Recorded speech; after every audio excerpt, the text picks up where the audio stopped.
Hello, this is part 2 in a series of how to create your own DIY LS1 swap harness. In part 1, I went to the junkyard and pulled out a wiring harness from a 5.3 liter Chevy truck for a drive-by cable installation in an E30 BMW. Took it back here, labeled up the entire harness, made sure everything was all there and nothing was cut, as I had checked it in the junkyard and everything was fine.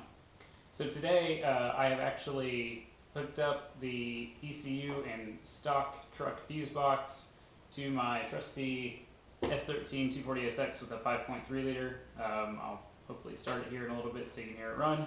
But anyways, it provides a very good bench to hook up because I already have everything wired. I can hook up to the power supply, switch power, OBD2 port, and all of that. To test the new harness that we will be using on my friend's E30. I prefer to wire up my ECU with the stock fuse block. It has everything there. It's got all the relays, fuses, all of that stuff in a pretty convenient place. It's actually not convenient. The ECU and the fuse box sit in the passenger front of the truck, and you can go back to the first video and see where that is. Unless your engine bay has a ton of room, you're probably going to want to extend the harness and move the fuse block and ECU back into the cabin. That's what I've done with my Z40 over there, and I'll kind of go through that harness later to kind of explain how I did that. But anyways, to just get the harness and ECU working to start and make sure that the ECU is powering up and it's communicating with the data port, the OBD2 port, and all of that, I definitely like to set it up in the stock configuration and bench test everything before I install it in the car. So here is what you would do to kind of clean up the fuse block just when you're getting started. So right now, as you can see, I've got some X's on these relays. We're not going to use any of those. Those are mostly concerned with like blinkers, headlights, random stuff that is on the truck you don't care about. Keep a couple of these fuses up here, and you can reference the fuse panel that's on the truck to see what these things do. So yeah, these are going to say like ignition A, ignition B, ABS stud. So you can obviously get rid of the ABS and things like that. If you can, definitely get a fuse block diagram from your years from the truck that you harvest the harness off of. It can be very helpful. Anyways, this is called the C100 harness. It is the only harness that we care about that is behind this ECU. I've removed all of them, cut them off, because I know that they can go in the garbage. But the C100 is important. It has this pink wire that you need to connect to power. It is on the C pin of this connector. These are actually, I guarantee you can't see it. Okay, here it is. There's an A there and an H there, so ABC is the third pin, pink wire. You're going to want to label that on the harness. So I clipped all these out, but while I did that, I labeled the pertinent wires. So this is C100 on the C pin. It's pink and it gets switched 12 volts. Every time I do this, I reference that LT1 swap page. They have awesome pictures and diagrams and explain all of this stuff, but it's really simple. All you need to do is grab that wire, label it as you clip off the connector, get rid of all the other connectors, and then I take every connector off the back of the fuse block except this one. I'm going to actually remove that green one, but this gray wire is for the fuel pump. If you want to run, have the ECU run the fuel pump, that's kind of nice. You can keep that, but you can take off all of these. I also like to run a little crimped connector to each of these positions. Once again, you can reference this on lt1swap.com, but this is A9, that's pin 9. You can see the numbers down there, and this is B11. So B11 is the yellow wire. This gets battery 12 volt, so this is constantly hot. If you feel like it, you can even route it up to these lugs that I'll show you here in a bit when we flip it over. And then the blue wire is going to be your switch 12 volt. I actually have this as a switch on my 240. You just turn a switch and it turns the ECU on. So that's what the back of the ECU looks like. No big deal. This was a stock power wire that was going into the body of the truck. So I'm actually using this to connect to the battery. So this red wire will run to the battery and power on the ECU. And then with this yellow wire, you can actually run it up here, run it to another fuse block if you want to, or however you want to do it. But this always needs to be powered. And then this blue wire, it would be key on 12 volts. So this is all you need to do. So I'm going to throw this into my 240SX and wire it up, and then communicate with the ECU, disable the vehicle anti-theft system, and then also do any other tuning parameters that I'd like. One other thing, so fuse block, very easy to do.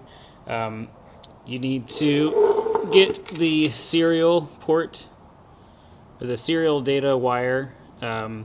This feeds all of the CAN bus information to the OBD2 port. The OBD2 port is only 4 wires. There's power, ground, there's 2 grounds, and then the serial cable port wire. And this is where it comes in at. So it's a green wire. It's on the blue connector. So if you were to take this off, this would be blue, this would be red. And then it's on position 58. These are numbered down here. It's probably hard to see.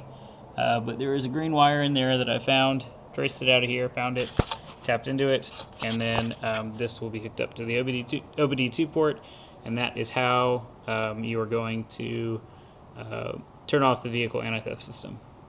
So that is about it. Let's throw it in the vehicle. So right now I'm going to start up HPTuners from scratch and kind of walk through how you know that the ECU is powered on and talking to the computer and all that.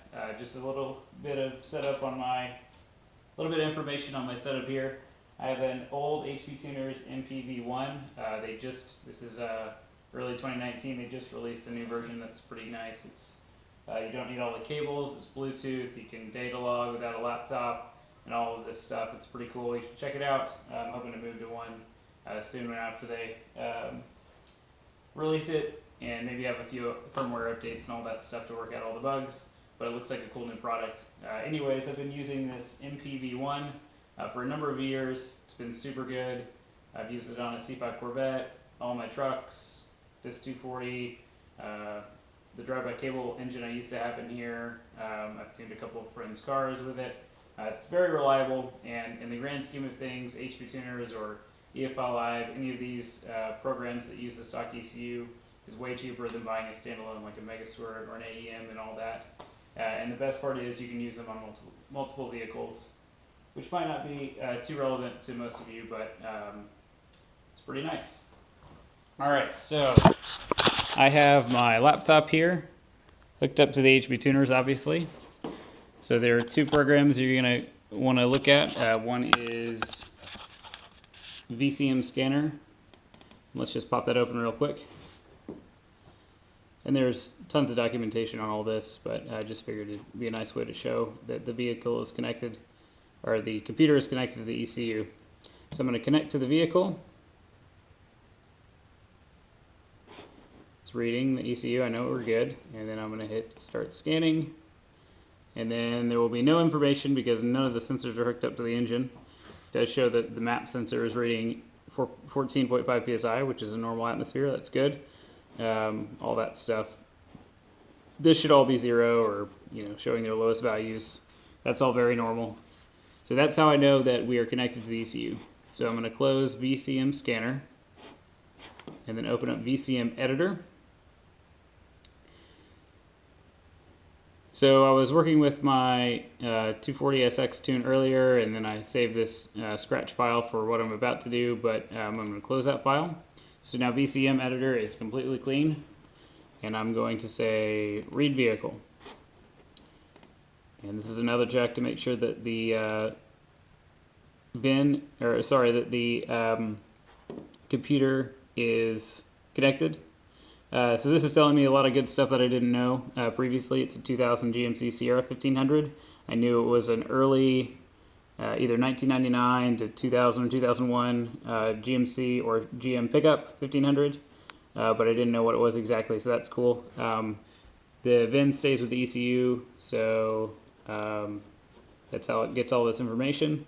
If you want to know your engine code and you only have the VIN number, you can go to the 8th digit, so 1, 2, 3, 4, 5, 6, 7, 8, and get the engine code. This is a T, which is just a run-of-the-mill LM7 5.3 liter iron block car. No surprises there, but that's just a little trick.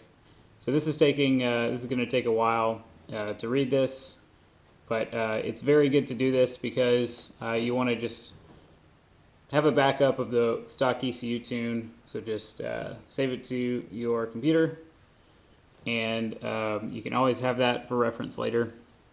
HPTuners also has a really cool tune repository where people have cams, different heads, things like that. You can kind of mix and match and find some cool fuel and spark tables that you might need based on your modifications. Most people have done what you're doing to your car, and so you can go check those out and basically steal all their data for free, and can save you some time in the initial setup. So this is about done. Probably fast forward a little bit through here.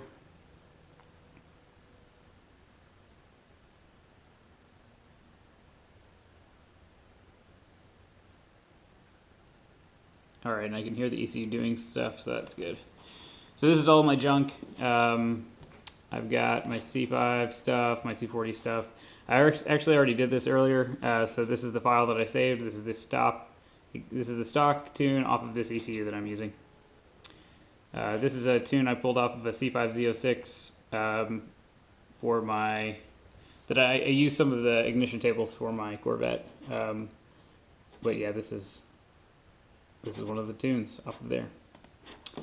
All right, so we're going to go ahead and close this. If you notice, this is the read, the ECU tune button. It's going to go gray, and then you'll have the right button show up as soon as I hit close. Actually, I need to open the tune first. All right, cool. So I clicked on the tune, E30 drive-by cable ECU, and this is today's date. It's now opened up, and I can go in here and do some things. So the first thing we're going to do is turn off vehicle anti-theft, or the VATS, vehicle anti-theft system. This talks to something called a BCM, which is a little ECU that's inside of the truck, and tells it that the key is the proper key, and lets the ECU run.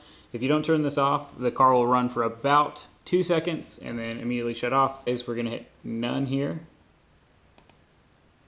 And so this is what I want to do right now, is just disable VATS. So I'll save the tune. And then I need to buy a license. I purchased two more vehicles worth of credits today. See, there is a GM. I have 4 credits here. I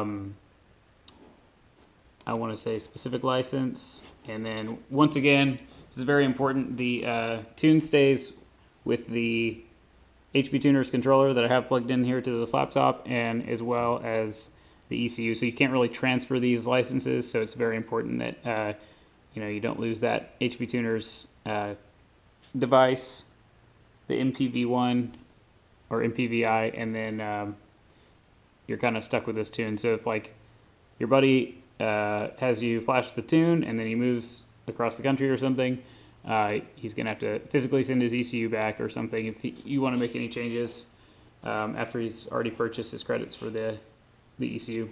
Anyways, I've done this before, so I'm gonna go ahead and purchase this and say okay, yes. All right, so now this ECU is saved in my MPVI, and now if I go to license information, this 2000 GMC Sierra now pops up. These are all the cars that I've tuned on this actual device. There's my old Corvette, my old truck. This is the 240s SX's wiring harness. I'm actually using a Flex Fuel L59 harness from a 2004 Chevy Suburban. And then, yeah, friends, Camaro and Corvette. But anyways, this is the one that we just bought, so that's cool. Anyways, I want to write that calibration, and we can actually go in here and look at it, and okay, we are confirmed that BATS is none. And I'm going to write to the vehicle. Make sure that you have a fully charged battery. It's very important. Do not touch anything. You don't want to mess with this. If it writes in the middle of a calibration, it can really mess things up or break the ECU. So just make sure everything is good. I'm looking down there. Everything is fine. We have 12.3 volts on my little gauge there, and I'm gonna be good. So let's hit write. And here it goes. Awesome. Okay, so that is done. I just heard the relays click on the fuse box, and we are good. So this will install on my buddy's E30 and fire right up and continue running and be awesome. So that is good. So we'll hit close there. And yeah, so once I actually go up to see my friend, I'm actually physically bringing him the harness. We will get it running. And then we have different injectors we're going to put in there, and going to change some VE tables and things like that. So we'll go in here, and I'll actually do this later in a later time. But yep, that is how you flash an ECU with HPTuners.